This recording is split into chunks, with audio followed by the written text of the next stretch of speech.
Dans le psaume 46, la Bible déclare: Dieu est pour nous un refuge et un appui.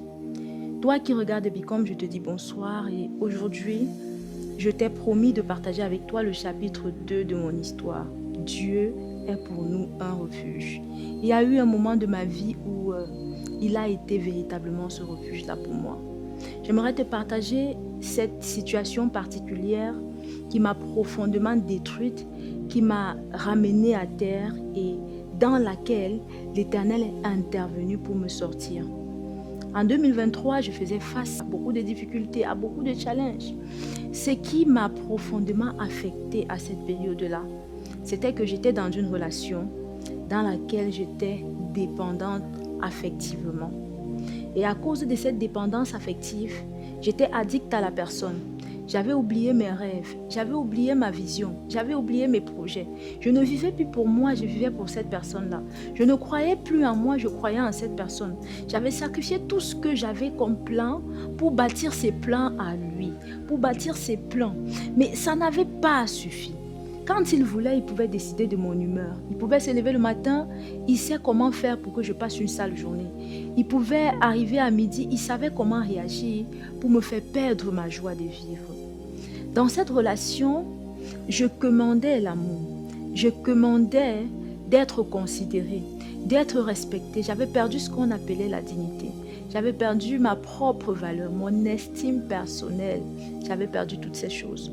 Je me suis retrouvée en train de supporter des choses que, dans mon état normal, je n'aurais jamais supporté.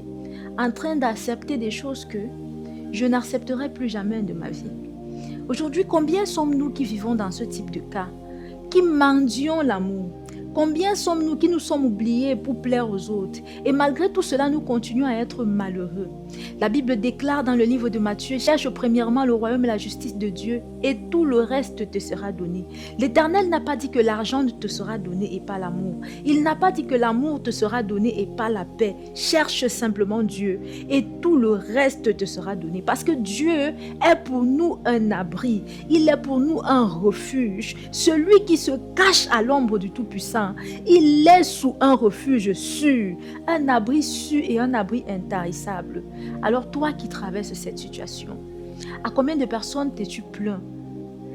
Vers qui tu t'es tourné? As-tu eu la paix? As-tu trouvé la solution? Es-tu parvenu à surmonter cette épreuve-là? Je vais te dire non. Parce que l'homme ne peut pas t'aider. L'homme n'est pas un refuge, c'est Dieu qui est ton refuge. Aujourd'hui, j'aimerais parler à ton cœur. Est-ce que tu es prêt à accepter ce grand Dieu? Tu as essayé toutes ces méthodes, tu as écouté les coachs en ligne, ils t'ont donné des éléments, ça n'a pas fonctionné. Mais est-ce que tu es prêt à essayer Jésus aujourd'hui? J'aimerais simplement que depuis ta position, tu élèves ta voix et que tu acceptes ce grand Dieu. Ouvre la porte de ton cœur. Dis simplement: Seigneur Jésus, je te demande pardon. Pardon parce que je me suis confié en l'homme. La Bible déclare: maudit celui qui se confie en l'homme. Père, je me suis confié en l'homme.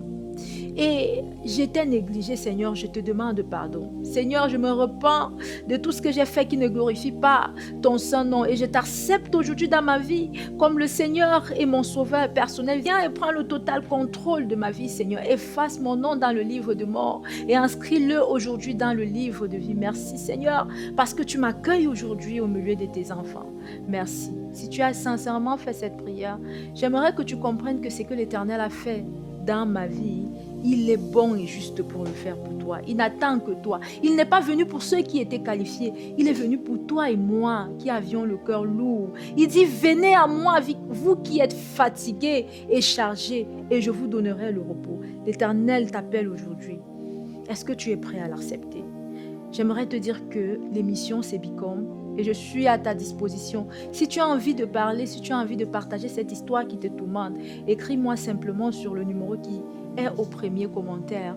Et nous, par la grâce de Dieu, nous parviendrons à te soutenir. Et certainement, ce que Dieu a fait pour moi, il le fera pour toi. Tu es béni. On se retrouve très prochainement pour le chapitre 3.